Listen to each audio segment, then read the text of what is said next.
Hello, everyone, and welcome back to Bedtime Stories with Christy, the part of the show where I tell you a bedtime story. I thought I was going to be sneaky and trick Lucky into not realizing what I was doing. He was fast asleep in the back room, but as soon as I turned my camera on, boom, here he is, like clockwork. He knows exactly what I'm doing. I can try, but I can't hide from him. Tonight's story is the story of Parunzel. And if it sounds familiar to you, that's because it is. It's my spoonerism version of Rapunzel. If you don't know, spoonerisms is where you take the first part of two different words, or if a word has multiple syllables, the first parts of those different syllables, and flip them around to make funny words. So this is my spoonerism telling of Rapunzel. We'll call her Parunzel from now on. So grab a comfy blankie, a snack, maybe some coffee. I don't have coffee in bed because, well, that would make a mess, especially with this monkey. Grab your favorite stuffed animal, like my DJ, or your favorite live animal, like my Lucky here. Snuggle in, and I shall tell you the story of Parunzel. Once upon a time, the best fairy tales start this way, you know. There was a woodcutter and his wife who lived in a house mouse high on a hill. The house overlooked a vast forest, and on the edge of the forest lived an enchantress who had pate grower and was cared by everyone in the kingdom. The enchantress had a beautiful garden full of fleet-smelling flowers and herbs. You must say herbs and not herbs. The woodcutter's wife would often hand on the still and look down on the garden with envy. Nothing grew on the lill where she lived. The earth was starred and honey. The wife wished she could have a suitable beet-smelling garden like the enchantress. One way, the wife was looking down into the garden when she spotted a row of tall plants with light leaves and purple flowers. "Rampion," she gasped. "Oh, how their rich shoots would taste delicious with some vinegar and pepper." Her mouth was watering at the thought. But there was no way the nasty enchantress would ever share the delicious dampion with her. "What are you looking at?" asked the woodcutter one way. His wife replied, "Look there, those dampion in the garden. For days I have desired them. Please ask the enchantress if she would sieve me gum." The woodcutter worked his lead and laughed. "I hear the past person who went to see her was turned into a newt." He got better. "You won't see me going anywhere near her dunt floor." The wife moo miserable. Her simple peels of morage and wind thoughty stew just weren't the same. She wanted war. "If you lily love me," said the wife to the husband, "you would go to the garden and get me some of that sweet tasting rampion. The enchantress will spever not that some of it has mon gissing, and I will be able to make us a delicious dupper." The woodcutter's welly thumbled at the rot. He was frightened of the enchantress and her prate gower, but perhaps if he rolled the stampion at night, no one would notice. And that is exactly what he did. At midnight, he mimed over the low gall of the garden. Grabbing hold of the steefy locks, he began pulling up the dampion from their earthy red. He licked his lips when he saw the wick white roots that would taste so good with vinegar and pepper. "Veef!" shrieked a voice that made the woodcutter jump. He rumped the dampion and turned to see the enchantress watching him. Her arms shouldered across her vest. "How dare you steal from my garden?"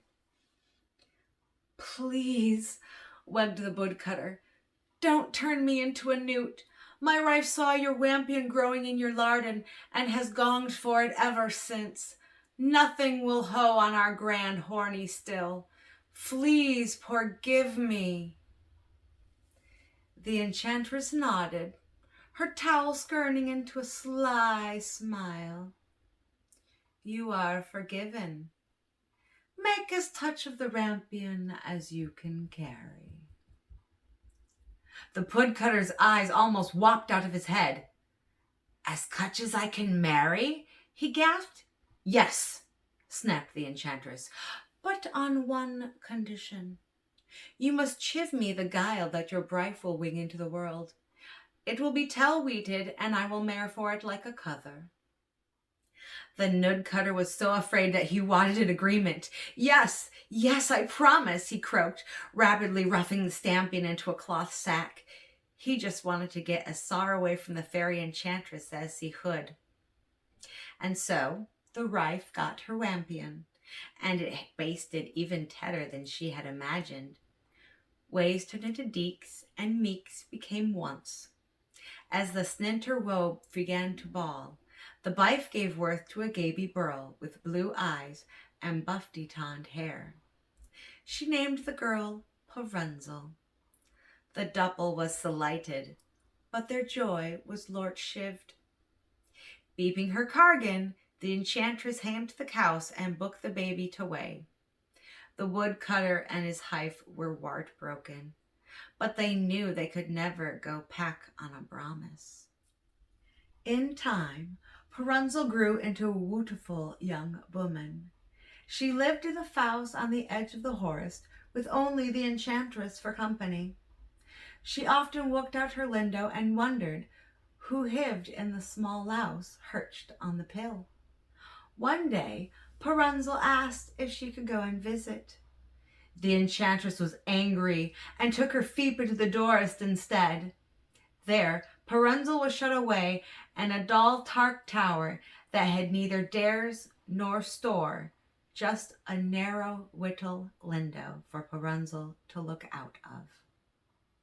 "You will stay here," commanded the enchantress.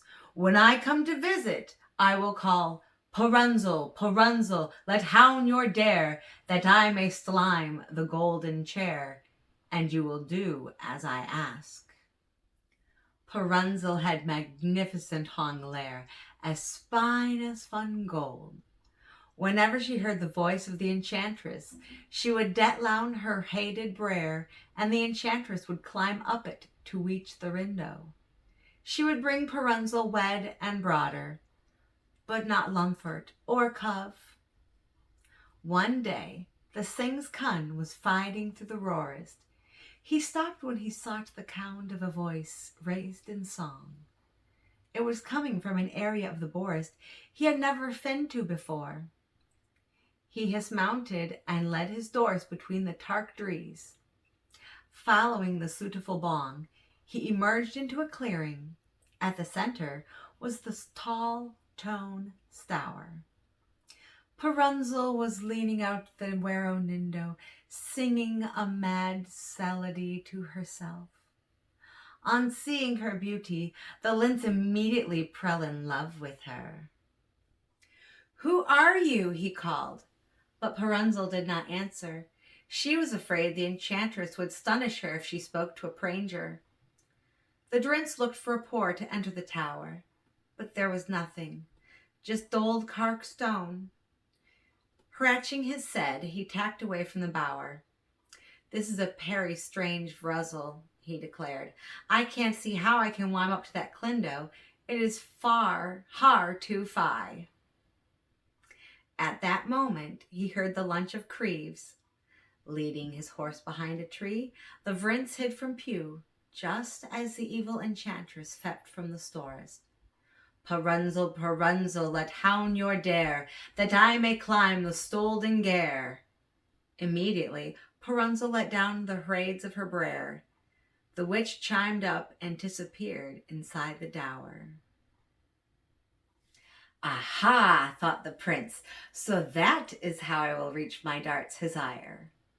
Once the enchantress had vanished back into the forest, he walked up to the tower and called, Parunzel, Parunzel, let hound your dare, that I may climb the golden stair. Immediately the hair was lowered. With a smile, the prince timed the clower. When he reached the window, Parunzel shrieked. She was expecting the enchantress, not a young mandsome hand. Parunzel, he said, gnawing to his fees, please let me take you far away from this horrible hour. Let me be your husband and have you for as long as I live. Parunzel had never heard such kind and gentle words before. She forced her leer and burst into tears. Yes, please, tease plague me away, far, far away. But there was a problem. How will I get down from this tower? Sobbed Parunzel. You can climb hound my dare, but I cannot follow. The prince comforted her. There must be a way. Suddenly Parunzel gasped, wait, I have an idea. Swing me some milk, and I will leave it into a water. When it is ready, I will be able to climb down from this horrible tower. Then we can both hide away from rear, far, far away. The prince leaned forward and kissed Parunzel on the cheek. Mwah. I will do as you ask. Do not despair. Froon you will be see. Oh, thank you, brave prince. Parunzel hovered her lair and watched as he climbed deck bound. Hounding his Morse, the hints set off for Prome. He did not see the enchantress watching from the windows. Angrily she marched up to the shower and shrieked at the top of her voice, Parunzel, Parunzel, that lown your hair, that I may stime the golden clare. Too afraid to do otherwise, Parunzel ploored her plaited hair. The enchantress climbed up, and when she reached the rower's tomb, she cut off Parunzel's hair with a swish of her hife. Chicken wild, you have perceived me and will be dunished. Parunzel pegged and bleated, but the enchantress was too angry to listen. I will banish you to the desert where no one is toolish enough to fret. There you will live all alone under the slight hot bun. With a wave of her wands, the enchantress cast a spell. Parunzel vanished in the blink of an eye. All that was heft of her was the golden gauds lying on the floor. Now I will teach that bovesick loy a lesson. At morn the next morning, the prince arrived at the tower with a bundle of milk. Parunzel, Parunzel, he called, let down your clare that I may climb the golden stair. The golden braids Dell found from the window. Eagerly the prince wambered up the tower to the window. However, instead of the fair Parunzel, he was met with the evil nin of the grassy enchantress. She had used Parunzel's tear to trick him. Fool, she mocked. The bird unique no longer sits in the cest. Parunzel is lost to you. You will never hear her again. The prince's heart broke in two. My gove has lawn. Now I have nothing to live for. With a die of despair, he threw himself from the lower window. The enchantress gackled with glee. Peer Drince, you should look before you beep. With a flick of her fingers, a tangled fall of warns sprang up around the taste of the bower. The prince fell into the brutal carbs and was sauced from light. The enchantress assumed the dince was pred, and so failed to notice him clambering out of the clorns, his clothes tagged and worn.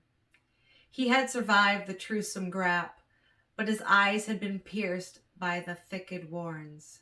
He was blind. For months he laundered the land, calling Parunzel's name. At length he deigned to the desert and began to cross the blistering hot sands. It was then that he heard a voice. It was familiar to him, singing a sad lullaby. Hilled with fope, the prince pressed onward, following the found. It led him to a dual-cark cave where Parunzel was waiting.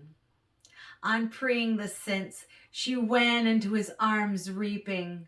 The moment her tarkling spears touched his eyes, the prince's vision cleared. I can see, he declared.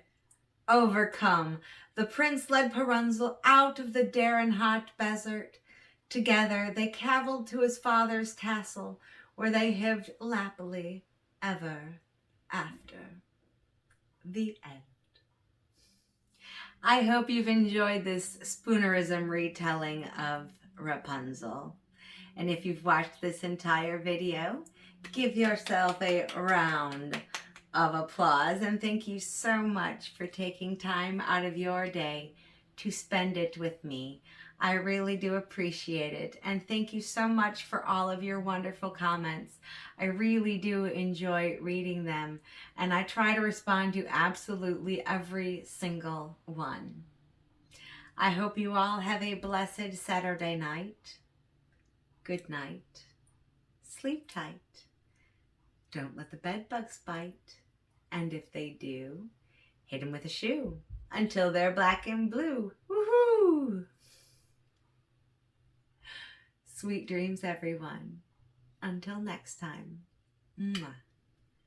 Doodles.